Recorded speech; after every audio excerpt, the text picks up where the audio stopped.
بسم اللہ الرحمن الرحیم۔ السلام علیکم پیارے دوستو، آج ہم بات کرنے والے ہیں کہ جب میت کو دفنا کر لوگ چلے جاتے ہیں تو قبر کے اندر ابتدائی 24 گھنٹوں میں کیا ہوتا ہے کہ جب میت کے گھر سے اس کو دفنا کر جانے لگتے ہیں تو ایک فرشتہ مٹھی میں مٹی اٹھا کر ان کے اوپر پھینکتا ہے تو کیا کہتا ہے، اور قبر کی پہلی رات کیسی ہوتی ہے۔ پیارے دوستو، یہ عمل ضروری ہے کہ ہر جاندار چیز کو موت کا مزہ چکھنا ہے۔ اس طرح اللہ تعالیٰ قرآن مجید میں ارشاد فرماتا ہے، کل نفس ذائقۃ الموت، کہ ہر جاندار چیز کو موت کا مزہ چکھنا ہے۔ جو یہاں پر آیا ہے اسے ایک نہ ایک دن واپس ضرور جانا ہے، اور مرنے کے بعد انسان کی پہلی منزل قبر ہوتی ہے۔ ایک حدیث کا مفہوم ہے کہ حضور اکرم صلی اللہ تعالیٰ علیہ وسلم نے ارشاد فرمایا، قبر انسان کی پہلی منزلوں میں سے ایک منزل ہے۔ اگر انسان اس میں کامیاب ہو جائے تو آگے کی منزلیں آسان ہو جاتی ہیں، اور اگر اس منزل میں پھنس جائے تو آگے کی منزلیں بھی خراب ہو جاتی ہیں۔ اور ایک حدیث شریف میں آتا ہے جس کا مفہوم کچھ اس طرح ہے کہ حضور اکرم صلی اللہ تعالیٰ علیہ وآلہ وسلم نے ارشاد فرمایا کہ اللہ تبارک و تعالیٰ کی طرف سے قبروں پر ایک فرشتہ معین ہے کہ جب میت کو دفن کر دیا جاتا ہے تو وہ اس کی قبر کی مٹی کو برابر کرتا ہے۔ جب لوگ واپس جانے کے لیے مڑتے ہیں تو ایک مٹھی مٹی لوگوں کے اوپر پھینکتا ہے اور کہتا ہے کہ اپنی دنیا کی طرف واپس چلے جاؤ اور اپنے مرنے والے کو بھول جاؤ۔ پیارے دوستو، حضرت علی رضی اللہ تعالیٰ عنہ نے ارشاد فرمایا کہ میں نے نبی کریم صلی اللہ تعالیٰ علیہ وآلہ وسلم کو یہ فرماتے ہوئے سنا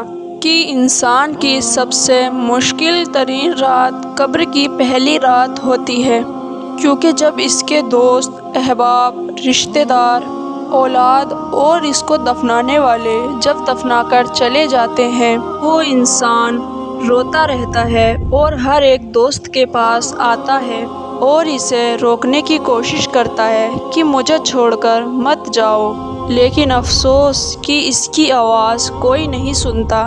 تو اب وہاں قبرستان میں ہر کوئی اکیلا رہ جاتا ہے۔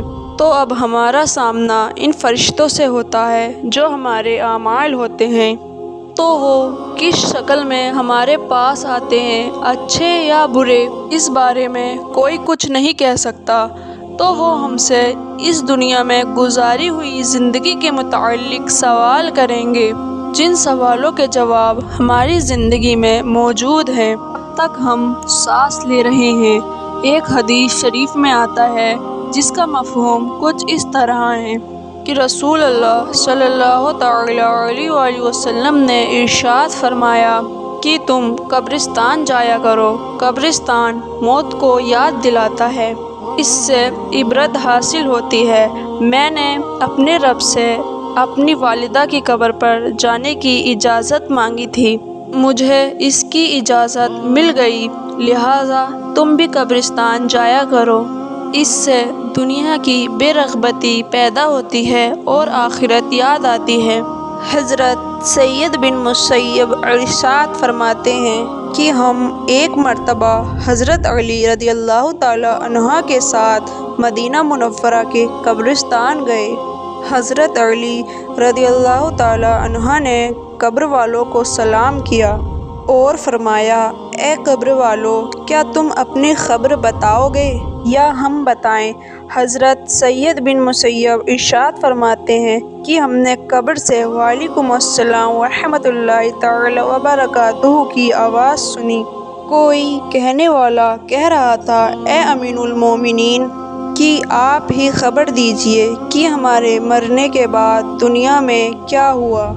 حضرت علی رضی اللہ تعالی عنہ نے ارشاد فرمایا، تمہارے مال تقسیم ہو گئے، تمہاری بیویوں نے دوسرے نکاح کر لیے، تمہاری اولاد یتیموں میں شامل ہو گئی، جس مکان کو تم نے بہت مضبوط بنایا اس میں تمہارے دشمن آباد ہو گئے۔